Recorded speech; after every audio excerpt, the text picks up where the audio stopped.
Unified 911, anong matutulong namin sa'yo? Anya ti maitulong mi ken kahapon. Anong may tatabang ko sa Unsay imo? akong ikatabang nimo? Ngini makadabang na misal ka no. Sa anumang wika o dialekto, may tulong na darating sa iyo.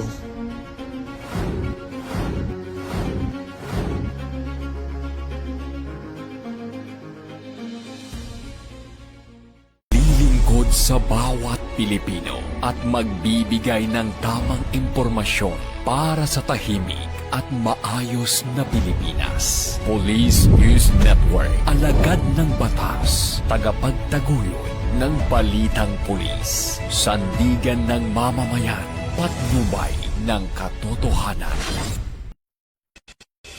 La Campo Crame, maghahatid ng pinakahuling kaganapan at nagbabagang balita. Ito ang PNN Police News Network.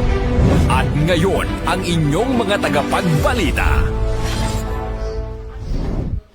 Magandang araw, bagong Pilipinas. Ako ang inyong alagad ng batas, tagataguyod ng Balitang Pulis, Patrolwoman Reyna Joyce M. Dalire, mula sa SPD NCRPO. Maghahatid sa inyo ng tamang balita, kwento ng pulis at serbisyo para sa mamamayan. At ito ang PNP News Online, ang pangunahing balita ng Police News Network.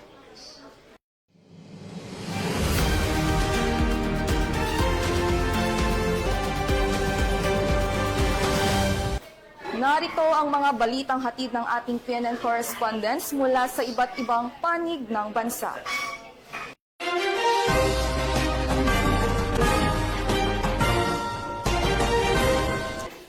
Upang masiguro ang seguridad at kaligtasan ng bawat estudyante sa Butuan City, ay nagkaroon ng consultative meeting on strengthening on the improvement of school security measures na dinaluhan ng mga miyembro ng Butuan City Police Office at mga guro na ginanap sa conference room ng Butuan City Police Office. Police Staff Sergeant Irish Jer Laureto magbabalita.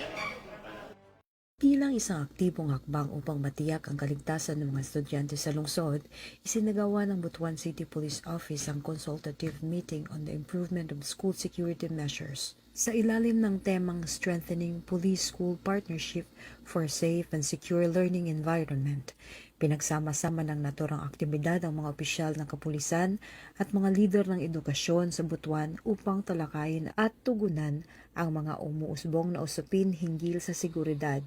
Binigyang diin din ni Dr. Minerva T. Alves, Schools Division Superintendent, ang mga alalahanin sa seguridad ng mga paaralan at ang mga kasalukuyang hakbang pang-seguridad na ipinatutupad. Bilang bahagi ng mga inisyatibo para sa kaligtasan sa mga paaralan, patuloy ding hinikayat ng Butuan City Police Office ang publiko sa paggamit ng mga sumusunod na emergency resources. Unified 911 Emergency Hotline, Agap Caraga Mobile App, local station hotlines. Naglabas ang BCPO ng updated na listahan ng mga hotline numbers sa lahat ng city police stations at mga city mobile force upang matiyak ang mabilis na pagtugon sa mga insidente sa bawat komunidad. Mula dito sa Police Regional Office 13, ako ang inyong PNN News Correspondent, Police Staff Sergeant Irish Joy Laureto, alagad ng batas, tagataguyod ng Balitang Pulis. Maraming salamat, Police Staff Sergeant Laureto.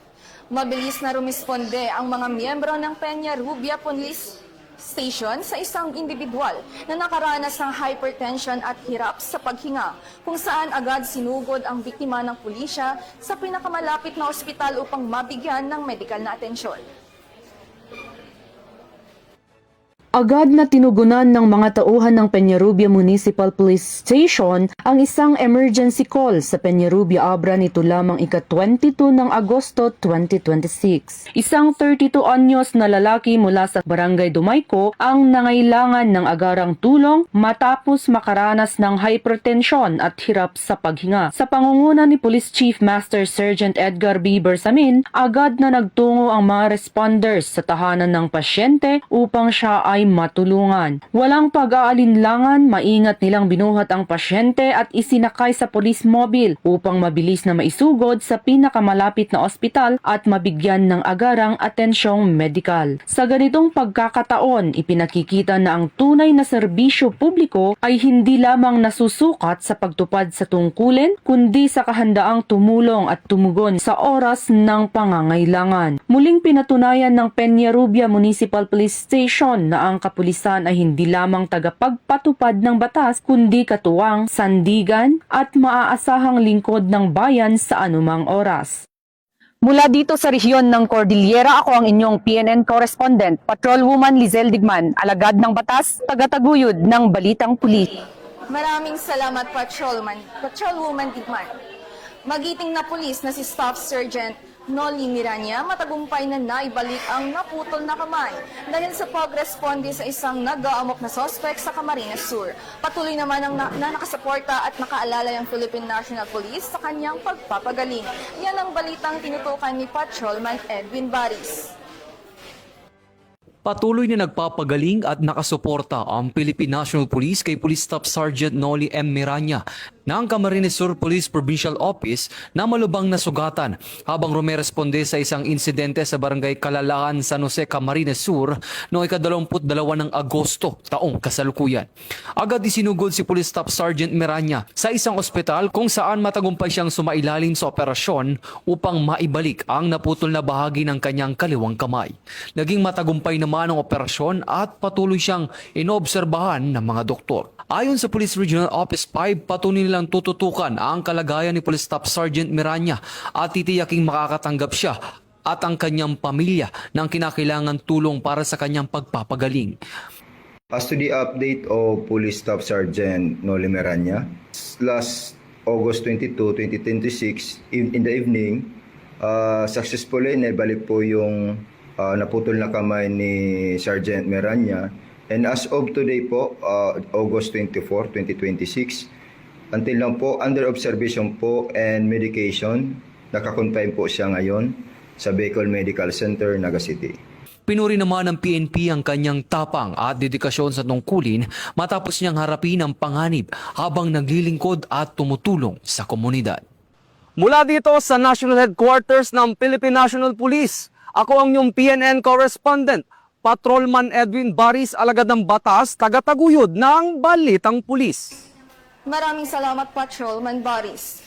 Mahigit 394,000 halaga ng hinihinalang shabu at isang kalibre 45 na baril at mga bala ang nasabat sa search warrant operation ng PNP Drug Enforcement Group 5 at Irosin Municipal Police Station sa Irosin, Sorsogon. Drug suspect arestado. Magbabalita dyan si Police Staff Sergeant Angeli Yonzon.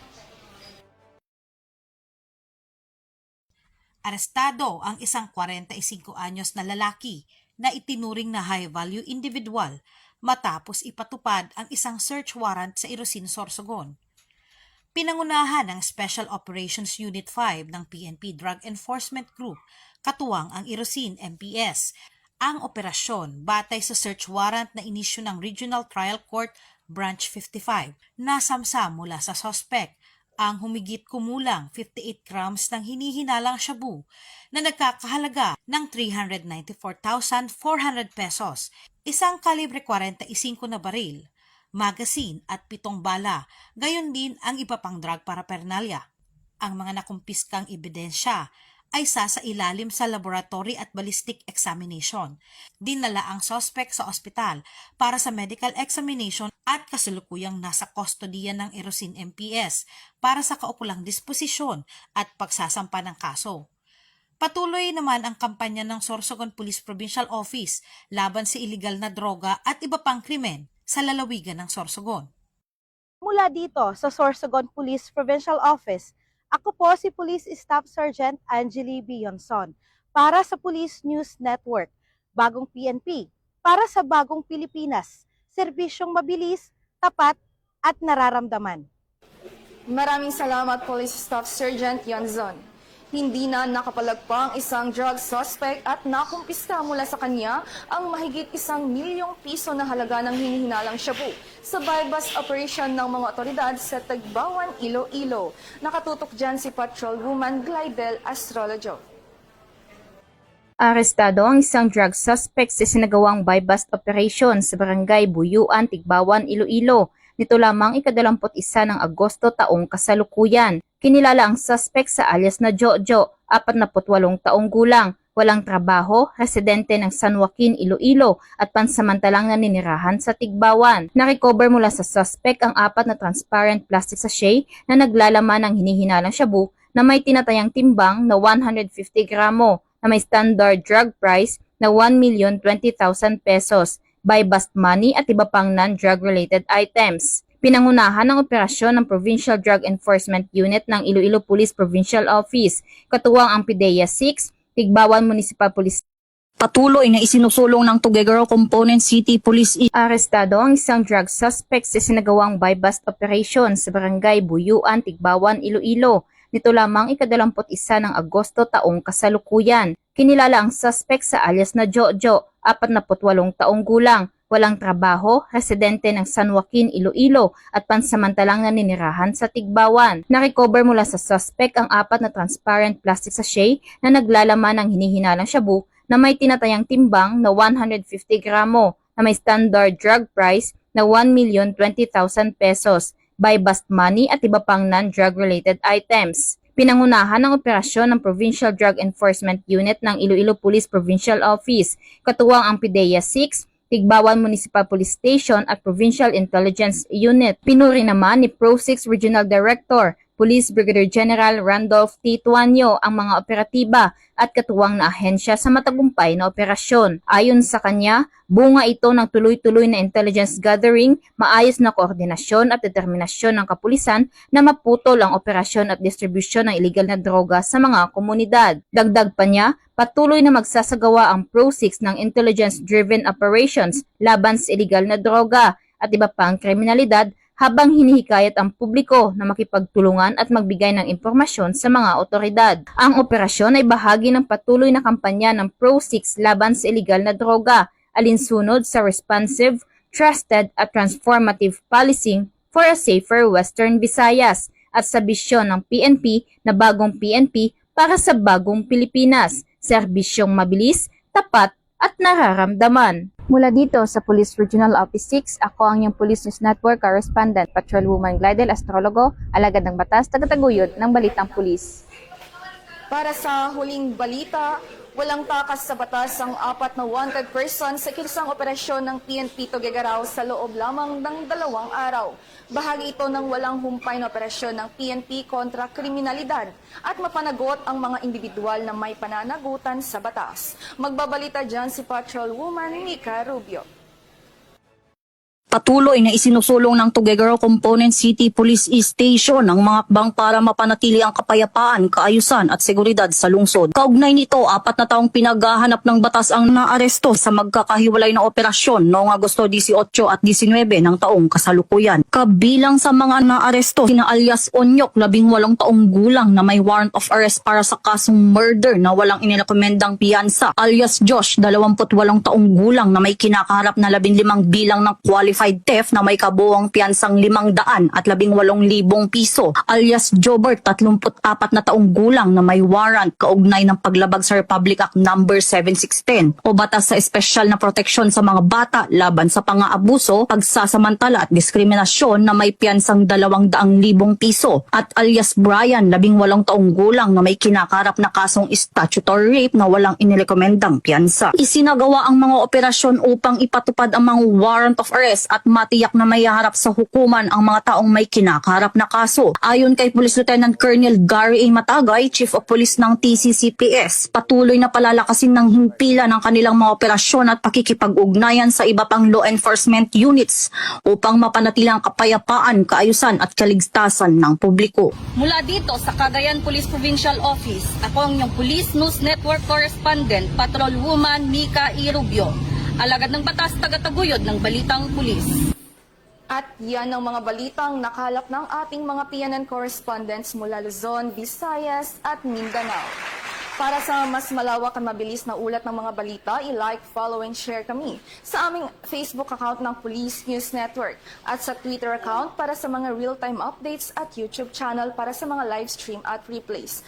Mapanatiling mapagmatsyag at laging alamin ang totoo. Sa ngalan ng pamuna ng Philippine National Police, sa pangunguna ni Chief PNP Police General Jose Malencia Nartates Jr. at sa pamumuno ni President Ferdinand Bongbong Marcos Jr., kami ay maglilingkod sa bawat Pilipino at magbibigay ng tama at balanseng balita.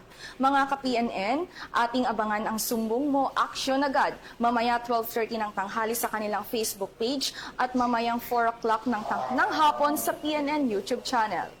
Mula rito, sa tanggapan ng tagapag-ugnay ng Pambansang Pulisya, ako ang inyong alagad ng batas, tagataguyod ng Balitang Pulis, Patrolwoman Reyna Joyce Dalire mula sa SPD and CRPO.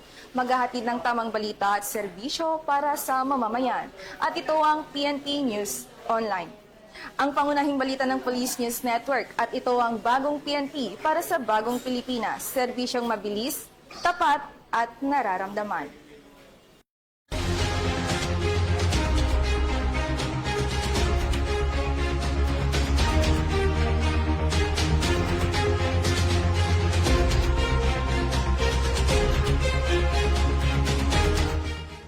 Police News Network, alagad ng batas, tagapagtaguyod ng balitang pulis.